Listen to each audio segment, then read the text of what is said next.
સમસ્ત ઓળિયા ગામ પરિવાર અમદાવાદના આજના આ છઠ્ઠા સ્નેહ મિલન પ્રસંગે પધારેલા આપણા માનવંતા મહેમાનો, આપણે ઓળિયાથી પધાર્યા નરેશભાઈ દેવાણી, ત્યાર પછી આપણે જે ટિફિન સેવા ચલાવે છે એ કિરીટભાઈ બાપુ, અને અમારે ખાસ અમારા દેસાઈ પરિવારના અત્યારે તો વડીલ કહેવાય અમારા નાથા બાપા, એ પણ આજે સંજોગો વસાત આપણા આ કાર્યક્રમની અંદર હાજરી આપી ચૂક્યા છે. જ્યારે સુરતથી ભાવેશભાઈ દેસાઈ અને આપણા સમૂહ લગ્નના જે અત્યારે જ્યારથી ચાલુ થયું ત્યાં આપણે હરિબાપા, જેઓ આપણા માન સન્માનથી આજે ઓળિયા ગામમાં દરેક પરિવારો અહીંયા અમદાવાદમાં રહેતા ભાઈઓ જે અહીંયા પધાર્યા છે એ બધાને મારા નમસ્કાર.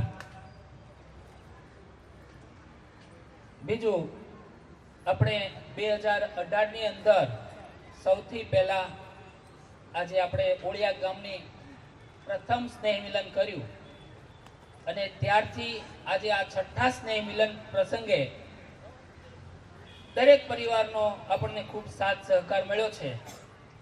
અને છેલ્લા ઘણા સમયથી એક એવો વિચાર આવતો કે આપણું અમદાવાદનું ઓળિયા ગામ પરિવારનું સ્નેહ મિલન, એક 10મું જે સ્નેહ મિલન છે ને, એ આપણું એટલું જોરદાર કરવું છે કે જેમાં ઓળિયાથી પણ 1-2 બસ ભરાઈને આવશે, સુરતથી પણ 1-2 બસ ભરાઈને આવશે, અને એક આપણો ઓળિયા સમાજ અહીંયા ઊભો થાય અને આપણે કોઈ ઓળિયાના બાકી ન રહે એવું આપણો એક સંકલ્પ છે.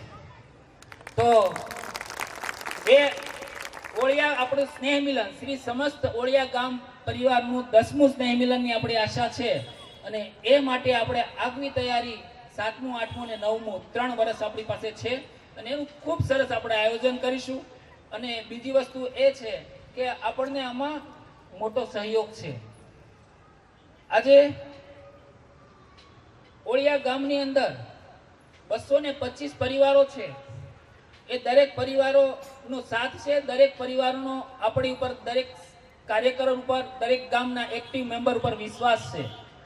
કારણ કે આ આયોજન બનાવવા માટે મહેનત તો હોય છે, સાથે દાતાઓની પણ એટલા ભામાશા જેવા દાતા આપણે અહીંયા ઓળિયામાં છે કે 2030 સુધીના આપણી પાસે દાતાઓ છે ભોજનના. અને નાની મોટી બહેનો, આજે આ સાંસ્કૃતિક પ્રોગ્રામની અંદર તમે જોઈએ તો છેલ્લા 20-20 દિવસથી બહેનો ખૂબ આટલી ઠંડીની અંદર પણ એમાં ટાઢ ગમે તેટલી હોય છતાં 11 વાગ્યા સુધી આપણા કાર્યક્રમની તૈયારી માટે મહેનત કરતા હોય છે. અને હું તો આ બહેનોને બધાને ખૂબ સાચવું છું એટલા માટે કે એ લોકોનો એટલો સંપ થઈ જતો હોય છે કે જ્યારે એ સાંસ્કૃતિક પ્રોગ્રામમાં આવે ને ત્યારે એમને એમ થતું કે જ્યારે વર્ષોથી ભેગા થતા હોય, આપણે કેમ એકબીજાને ગળે મળીએ છીએ એવી રીતના ભેગા થતા હોય છે, અને એનો એક ગ્રુપ બનતું હોય છે. આપણે જોઈએ કે ભાઈઓનું પણ એવું જ આપણું એક્ટિવ મેમ્બરનું ગ્રુપ છે. એક્ટિવ મેમ્બરમાં પણ ખૂબ જ રેગ્યુલર એક્ટિવ મેમ્બર છે. આપણી ત્યાં જ્યારે બી મિટિંગ હોય બધા આવે છે. એટલે મારો કહેવાનો એક જ મિનિંગ છે કે આપણી પાસે કદાચ કરોડો રૂપિયા હશે ને તોય તમને સમાજ કોઈ દિવસ એવું નહીં કે કરોડ રૂપિયા છે કોઈ માન નહીં મળે, પણ સમાજમાં કિંમત હશે, સમાજની સાથે ચાલતા હશું. જો માણસ તમે એક મેં માર્ક કર્યું છે, લાખો કરોડો રૂપિયા થઈ જાય એમ થઈ જાય ને હવે મારી પાસે બધું આવી ગયું છે, તો એ છેલ્લે સમાજ તરફ વળતો હોય છે. એને એમ થાય છે કે હવે મારે એવા કામ કરવા છે, સમાજના કામ કરવા છે કે મને લોકો છેલ્લે એમ કહે કે ભાઈ આ ભાઈ હતા કે સમાજ માટે આટલું કરીને ગયા છે. એટલે કરોડો રૂપિયા ભેગા કરીને પણ છેલ્લે એને સમાજ તરફ આવે છે અને સમાજ એને અપનાવે છે. તો આજના આ દિવ્ય પ્રસંગે હું એટલું કહીશ કે આપણે એકત્રિત થઈને રહેશું, આપણો સમાજ એકત્રિત થઈને રહેશે. જો ગમે તે સમાજ હોય એમાં નાના મોટા પ્રસંગો આવતા હોય, હવે આપણે 50 પહોંચવા આવ્યા, 60 પહોંચવા આવ્યા, 15-20 વર્ષ જીવવું છે, પણ ઘણાની ગ્રંથિઓ એટલી બંધાઈ ગયેલી હોય છે ને કે એ તો પોતે તો જુદો ફરતો હોય છે, 5 જણા બીજાને જુદા કરતો હોય છે. હવે એક વસ્તુ સમજો કે જ્યાં સંગઠન શક્તિ હશે ને તો જ આપણો દેશ આગળ જશે ને તો જ આપણો સમાજ આગળ જશે. હમણાં શ્રી સૌરાષ્ટ્ર સમાજ એટલે ખાલી એકલો આપણો અમદાવાદનો સૌરાષ્ટ્ર સમાજ, એમાં બધા આવી ગયા. થલતેજ, સોલા, મણિનગર, નિકોલ, બાપુનગર, બધાના આગેવાનો 15 થી 20 જણા મોટા મોટા આગેવાનો. ત્યારે મને પણ આમંત્રણ મળ્યું હતું અને હું પણ ત્યાં ગયો હતો. ત્યારે એમણે એક હમણાં 28 તારીખે ભવ્ય સન્માન સમારોહ, જેની અંદર એ લોકો 50,000 થી લાખ માણસો ભેગા કરવાના છે પટેલ સમાજની અંદર. અને એની અંદર ખાસ આમંત્રણ એમાં, કારણ કે આપણે થોડા આગળ હતા એટલે એમણે ખાસ કીધું છે કે તમારું ઓળિયા ગામ પરિવાર તો એમાં આવવો જ જોઈએ. અને આનાથી ફાયદા શું થશે કે આજે આપણે કોઈ રાજકારણમાં જોવું નથી, પણ આજે શું છે કે આ રાજકારણો વાળા પણ જો તમારો પટેલ સમાજ એટલો આગળ હશે, તમારી જનમેદની હશે, તમારી જનશક્તિ હશે તો જ તમારું કયું કરશે. બાકી એમાંય નથી. એટલે એ લોકોને પણ ખબર પડી છે કે હવે એકતાનો સમય છે, સંગઠનનો સમય છે. જ્યારે આપણું સંગઠન એક જ હશે ને તો જ આપણે સમાજની અંદર ટકી શકીશું. કારણ કે લોકોને બીજા કોઈને આવો સમાજ મળતો નથી અને આપણને આવો સરસ મજાનો સમાજ મળ્યો છે. બીજી વાત એ કરવાની છે કે ડોંગરેજી મહારાજના સુખી થવાના 7 પોઈન્ટ હતા, ખૂબ સરસ મજાના છે. તો હું તમારી સામે એક રજૂ કરું છું કે સૌથી પહેલું આપણું કયું સુખ હોય છે? કોઈ કહેશે પહેલું સુખ કયું હોય છે?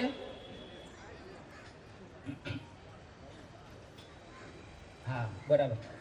સૌથી પહેલું સુખ શરીર સુખ. આપણું શરીર સારું હશે તો આજે આપણે સ્નેહ મિલનમાં હાજરી આપી શક્યા. આપણી પાસે કરોડ રૂપિયા હશે, કરોડો રૂપિયા આપણી પાસે હોય, પણ ડાયાબિટીસ આવી ગઈ હોય તો આપણે ગળપણ સામે પડ્યું હોય તો એ નથી ખાઈ શકતા. હવે મારું એમ કેવું છે કે આમને આમે આપણી જિંદગી તો જવાની જ છે. ઘણા લોકો આપણે આમાં આવ્યા છે એ કોઈ ફ્રી નથી. બધા બિઝનેસ વાળા છે, કોઈની પાસે સમય નથી, પણ અહીં સમય કાઢીને આવ્યા છે. હવે ઘેરે બેઠા છે એનું શું થતું હશે? એનો સમય જતો હશે, પણ આપણો સમય સરસ રીતે જાય છે. તમે અહીંયા આવ્યા છો તો કોઈક ઓળખાણ થશે, કંઈક વાત બનશે, કંઈક નવા સમાચાર મળશે. આજે આ એલોજન ફિટિંગ કરવા વાળા બેન સવારમાં આવ્યા ને તો અમે અહીંયા 8-10 જણા 9 વાગે બેઠા હતા. તો અમારી જોડે આવીને એમણે વાત કરી કે હું આ એલોજન ફિટિંગ કરું છું, મારા હસબન્ડ પેરાલિસિસનો આંચકો આવ્યો એટલે એને કામ કરતા બંધ થઈ ગયા. એટલે હું લેડીઝ છું છતાં મારે બધું કામ કરવું પડે. પણ અમારો સમાજ તમારા જેવું તમે લખ્યું છે ને ઓળિયા ગામ પરિવાર, એવો પરિવાર હતો અને એના હિસાબે મને પરિવારમાંથી થોડું થોડું કામ મળ્યું. અત્યારે મારા હસબન્ડે જેટલું આગળ હતા ને એના કરતાં હું ઓર્ડર 15-20 મહિને વધારે લાવું છું. બીજી વસ્તુ તમને મળવાનો એક જ મારે વસ્તુ છે કે તમને મળી, તમારી જોડે વાત કરી, કાલે તમારા પરિવારમાં કોઈ એવો પ્રસંગ હોય કે કંઈ આવું મેનેજમેન્ટનું કામ હોય તો તમે મને આપશો. તો અમારા આજુબાજુમાં બધાએ મને વિઝિટિંગ કાર્ડ લીધા. તો કામ બન્યું કે નહીં? તો જ્યારે ઘરની બહાર નીકળશે, સમાજની અંદર આવશે, કુટુંબની અંદર આવશે, પરિવારની અંદર આવશે, ત્યારે આ વસ્તુ બનતી હોય છે. બીજું સુખ છે શાંત મન. આ વાત હું કરું છું ને ડોંગરેજી મહારાજ એની કથામાં કીધેલી વાત છે અને એ મોટા કથાકાર હતા. અત્યારે તો એની સાથે કોઈની તુલના પણ ના થઈ શકે. હવે એના જીવનની અંદર અને એના જીવનની અંદર એને જે વાત કરી. બીજું છે આપણું શાંત મન. આપણે કોઈ પણ કામ કરતા આપણું મન શાંત હોવું જોઈએ. બીજું એક ચિંતા આપણો વિષય છે. ગમે નાની મોટી વાતમાં ચિંતા થઈ જતી હોય છે. હવે એ બી પરિવારમાં આવે છે. તમે એક વસ્તુ સમજો, મોટા મોટા ક્રિકેટરો છે, મોટા મોટા ફિલ્મ સ્ટારો છે, એ આત્મહત્યા કરે છે. એને શું કરવાની જરૂર છે? એની પાસે કરોડ રૂપિયા છે. આત્મહત્યા કોણ કરે? કદાચ માણસ તૂટી ગયો હોય, કઈ પ્રોબ્લેમ હતો, એને શું કામ કરવું પડે છે? બીજા માળેથી પડવું પડે છે, આત્મહત્યા કરવી પડે છે? કારણ કે એટલો અભિમાની બની જાય છે કે કોઈની એની વાત શેર નથી કરી શકતો. જ્યારે આપણો આ પરિવાર છે, તમે આજે બેઠા હોય, કોઈને કાંઈ પ્રોબ્લેમ હોય, ભાઈ મારે આ પ્રોબ્લેમ થાય છે, અને તમે નાનકડી વાત જો શેર કરશો તો એનો 100% હલ થાય. હું તો કહીશ કે હંમેશા આપણે વાત બીજાને કરવી જોઈએ અને કેવું પણ જોઈએ કે ભાઈ મારે આ રીતનું થયું છે. પણ મારી વાત હું મારા ને મારા મનની અંદર એમને એમ ગૂંચવાળા કરીશ તો એ માણસ ન કરવાના પગલા ભરતો હોય છે. તો એક પરિવાર હોય ને તો મોટો ફાયદો એક થાય છે કે કોઈ પણ માણસ ગમે ત્યારે કંઈ પણ મુસીબતમાં ફસાય. અમે તો જો કે આપણો ઓળિયા એક ગામ છે પણ અમારે દેસાઈ પરિવારમાં 75 ગામ છે. એમાં ઘણા વખત આવા પ્રોબ્લેમ આવતો, ફોન આવે, અમે 2-3 જણા જઈએ અને વાત કરીએ તો હકીકતમાં સરસ થઈ જાય છે. એટલે માણસને પૈસાની જરૂર નથી, ફક્ત એના વાહ ઉપર હાથ મૂકશો ને ભાઈ હવે થઈ જશે. હવે દિવસ ન રહ્યો તો પછી રાત ક્યાં રહેવાની છે? ખાલી આપણે વાત કરીએ, આપણે એને થોડીક સમજણ આપીએ તો પણ એના મનની અંદર સારી એવી ઈચ્છા થાય કે તમારી વાત સાચી છે. તો પરિવારથી આપણને આ એક તક મળે છે કે આપણે બીજાને વાત શેર કરી શકીએ અને આપણું દુઃખ હોય એ સામાન્ય રીતે ઓછું થતું જતું હોય છે. ત્રીજું વસ્તુ છે સારા સંસ્કારો. આજે આપણા પરિવારમાં બાળકોને સારા સંસ્કાર ક્યારે મળશે કે આપણે જો સ્નેહ મિલનના માધ્યમથી ભેગા થયા છીએ. તમે જો આ છોકરાઓ છે, તમે કોઈ એક જ પરિવારના નથી. આપણે તો સમસ્ત ઓળિયા ગામ પરિવારને લઈને ચાલીએ છીએ. અત્યારે 35 છોકરીઓ અંદર તૈયાર થઈ રહી છે. તમે વિચાર તો કરો, ખાલી એક જ મેસેજ મૂકવાથી બીજે દિવસે મારે ના પડી પડે સ્કૂલ થઈ ગયું. આવી આપણી જ્યારે હું 2 વર્ષ સુધી તો મારે ફોન કરીને કેવું પડતું, ભાઈ તમારી બેબી નાની છે કે સ્નેહ મિલનમાં સાંસ્કૃતિક પ્રોગ્રામ, હું પૂછી દઉં હાલો. આવું કેવું પડતું. છેલ્લા 3 વર્ષથી મેં કોઈને ફોન નથી કર્યો. એટલે ખરેખર આ બહેનો માટે જોરદાર આપણે તાળીઓથી બધા.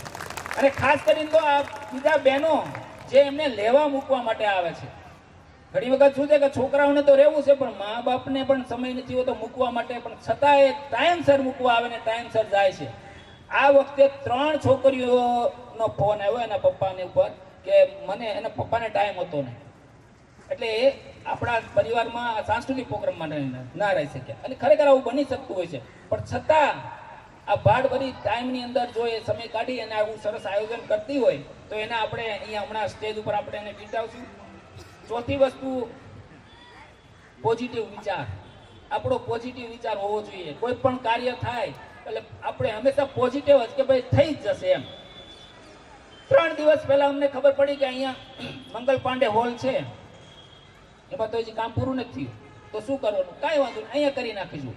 બાકી એમ વિચાર કરીએ કે ભાઈ હવે ચલો જવા દે ને, આ વર્ષે નથી કરવું સ્નેહ મિલન. કેમ કે મંગલ પાંડે બંધ થઈ ગયો છે, ટાઈમસર પૂરો નથી થયો. તો આપણો પોઝિટિવ વિચાર હોવો જોઈએ. અને પોઝિટિવ વિચાર ત્યારે જ આવે કે આપણે પોઝિટિવ માણસ સાથે રહીએ. તમે હવે એવા માણસને પૂછો કે ભાઈ આપણે આવું કાર્યક્રમ કરવો છે કે આપણે ઘરે લગ્ન પ્રસંગ છે, 10,000 માણસો રસોડું, તો તરત એમ કે હવે ભાઈ થઈ જશે, કાંઈ ના કરે, એમ કરીને તમારી વાતને ટાળી મારશે. સારો બિઝનેસ કરવો છે, મારે આ ધંધો કરવો તો બી એમ કહે ભાઈ ના કરે, અહીંયા ઠેર ઠેર ઠેકાણે એની દુકાનો થઈ ગઈ, તારું કાંઈ નહીં હાલે. સીધો પેલાના મન ઉપર એની અસર થાય. પોઝિટિવ વિચાર એવો હોવો જોઈએ અને એ ત્યારે જ આવે કે આપણી સાથે પોઝિટિવ માણસ હોય. તમે એક વસ્તુ તો, એક માખી હોય એ શાકભાજી ઉપર બેસતી હોય તો એની કાંઈ મૂલ્ય થાય ન થાય, પણ એ જ્યારે સોનું ત્રાજવામાં હોય ને એની ઉપર માખી બેસી ગઈ તો એ 5-10 હજારમાં માખી પડે. તમે ક્યાં બેસો છો ને એની કિંમત છે. માણસની કિંમત કરતા તમે કોની જોડે વાત કરો છો, કોની સાથે બેસો છો, કોની સાથે રહો છો ને એના ઉપર તમારી તુલના થાય કે ભાઈ આ માણસ આની સાથે છે. ઘણી વખત તો માણસ સારો એની બેઠક ખરાબ હોય ને તો એ માણસ ખરાબમાં જ ગણાતો હોય છે. એટલે હંમેશા પોઝિટિવ વિચાર રાખવાના અને પોઝિટિવ માણસો સાથે રહેવું પડશે. બીજી 5મું છે નવું શીખવું. હમણાં અહીંયા છેલ્લે હિરન દાદાની સપ્તાહ પૂરી થઈ ને પછી સપ્તાહ સમય જ આવ્યા હતા, મારી ઘરે પધરામણીમાં પધાર્યા હતા. સાંજના ટાઈમે જે મારે થોડોક 15-20 મિનિટ વહેલું જવું પડશે. મેં કેમ દાદા તમારે જઈને આરામ? નહીં, મારે કાલની તૈયારી કરવાની છે. હવે વિચાર કરો, જે 70-80 ઉપર જે સપ્તાહ વાંચતા હોય એમને પણ ટાઈમ માટે નવું કંઈક જાણવું પડે છે. એટલે મારું એક જ કહેવાનું, કંઈક નવું શીખતા રહેવું પડશે. પછી ધંધો કરતા હોય તો પણ આપણે કંઈક નવું શીખતું રહેવું પડશે. હમણાં લાસ્ટ ટાઈમ 2024માં દેસાઈ બિઝનેસ એક્સપો કર્યો, એમાં સતત 1 મહિનો મહેનત કરી અને એ એક્સપોની એટલી સફળતા થઈ કે 3.5 કરોડનો બિઝનેસ કર્યો. 3.5 કરોડનો બિઝનેસ પરિવારમાં જ કર્યો. તમે વિચાર કરો, આટલો એવો ફોટો આપવો હોય દિવ્ય ભાસ્કરમાં તો 5,000 રૂપિયા લેશે. ત્યારે અમારું અડધું પેજ દિવ્ય ભાસ્કરે, ગુજરાત સમાચાર અને સંદેશવાળાએ ફોન કરીને મને પૂછ્યું હતું, મને કે આ દેસાઈ બિઝનેસ એક્સપો શું છે? કારણ કે આટલા મોટા હોર્ડિંગ્સ બોર્ડ જોયા એટલે એને એમ થયું કે આ છે શું. અને એ લોકોએ સામેથી, મેં તો પેપરે રાખેલા છે, સામેથી એને આ વસ્તુ આપણી પાસે લીધી અને એ જ વસ્તુ આપણે સામેથી કહીએ ને તો તમારું નહીં છાપે. એટલે સમાજ પણ એની નોંધ લે છે અને આવો આપણો કાર્યક્રમ થતો હોય એ બધાને જાણકારી પણ મળતી રહી છે. પછી એક સંતોષ, માણસના મનના મોટામાં મોટો સંતોષ હોવો જોઈએ. આજે જે લાખ રૂપિયા કમાતા એને કરોડ રૂપિયા કમાવા છે, પણ સુખી માણસ કોને કહી શકાય કે જીવનની અંદર સંતોષ હોવો જોઈએ. બાકી તો મને ખબર છે કોઈ દિવસ સંતોષ થવાનો જ નથી અને થશે જ નહીં. ફક્ત ને ફક્ત રૂપિયા પાછળ જ આપણે પડ્યા હોય તો આપણી જિંદગી આમને આમ પૂરી થઈ જશે. જિંદગીની સાચી કિંમત જાણવી હોય તો આઈસીયુમાં સૂતા હોય ને એને ખાલી પૂછજે કે 5 મિનિટની કિંમત શું છે, એને ખબર પડે કે 5 મિનિટ કોને કહેવાય. કારણ કે આપણે કોઈ દિવસ સાચી જગ્યાએ સાચો રૂપિયા પાછળ 40-50 વર્ષ પછી થોડો સમય આપણા માટે પણ કાઢવો પડે, કંઈક જવું પડે, ફરવા જવું પડશે. બાકી તો આપણે ઘણા બધા એવા જોયા છે કે કરોડો રૂપિયા મૂકીને જતા રહે. શું કામના? એ કામના. આપણા પૈસા આપણે જ કમાવાના છે, આપણે જ વાપરવાના છે, સારા કાર્યોમાં વાપરવાના છે. બાકી આવનાર પેઢી એનું તો કરી જ લેવાની છે. તમે બધું છોકરાને કરી આપશો તો પછી છોકરા શું કરશે? તમે જો 2, 3, 4, 5, 6, 7મી પેઢી એવી આવે ને તો બાપાનું બધું વેચી નાખે, એટલે પાછું બધું ચકડેથી ચાલુ થઈ જાય, જીરેથી. તમે જોયું છે ને, એવા દાખલા છે કે આની ઘરે એવી ગાડીઓ, એની લેડીઝ તો કોઈ દી જમીન ઉપર પગ નથી મૂક્યો, પણ એની પછી થોડા ટાઈમમાં 2-4 પેઢી પછી એ ભાઈને ત્યાં ભાડે રહેવા જતા રહેવો. કેમ આટલું બધું થઈ જતું હોય? કારણ કે પાછળ કુદરત એક નિયમ જ બનાવ્યો છે, તમે વાપરો તો નહીં વાપરો તો બીજા વાપરશે. એટલે જિંદગીમાં એક સંતોષ હોવો જોઈએ અને સંતોષ હશે તો જ આપણે એક સુખી થતા હોઈશું. અને છેલ્લામાં છેલ્લું સુખ આપ્યું છે, પેલું પૂછ્યું હતું, છેલ્લું કયો? છેલ્લું સુખ કયું છે? શરીર સુખ, બરાબર છે. પહેલું સુખ હતું. અને છેલ્લામાં છેલ્લું સુખ છે ને પરિવારનું સુખ. પરિવારનું સુખ. તમે સુખી હો, તમારું પરિવાર સુખી હોય, તમારું કુટુંબ સુખી હોય તો તમારે બીજું કોઈ જરૂર નથી. તમે પૂછો આજે મોટો આજે ખલીને યાદ કરો, એને શરીરની અંદર એક નાનું એવું કઈ પ્રોબ્લેમ થાય, ભલે મોટું શરીર હોય પણ છતાં દુઃખી માણસ થાય. એટલે સૌથી મોટામાં મોટું સુખ છે ને પરિવારનું સુખ છે. પરિવાર સંપીને રહેતો હોય એ સુખ છે. લાખો રૂપિયા કમાતા હોય, ઘરે કંકાસ થતો હોય, શાંતિથી આપણને સમયસર જમવાનું મળતું ન હોય અને ઘરમાં કંકાસ હોય તો એ કોઈ દિવસ ઘર આગળ ન આવે અને એની ખરેખર પડતી થાય. એટલે બહેનોને ખરેખર માન આપવું પડે છે અને એ રીતે બહેનોએ ભાઈઓને પણ માન આપવું જોઈએ. અને એક પરિવાર આપણો એવો હસતો પરિવાર બનાવવો જોઈએ કે સૌથી પહેલા આપણા કુટુંબનું ધ્યાન રાખીએ અને ત્યાર પછી આપણા પરિવારનું ધ્યાન રાખીએ. એનાથી વિશેષ કંઈ નથી. આપ સર્વે અહીંયા પધાર્યા, આપનો સરસ કિંમતી સમય આજે યાદગાર આપણા 6ઠ્ઠા સ્નેહ મિલનને બનાવશે. તો એકવાર જોરદાર તાળીઓથી આપણે 6ઠ્ઠા સ્નેહ મિલનને આગળ વધારીએ. અસ્તુ. જય સ્વામિનારાયણ.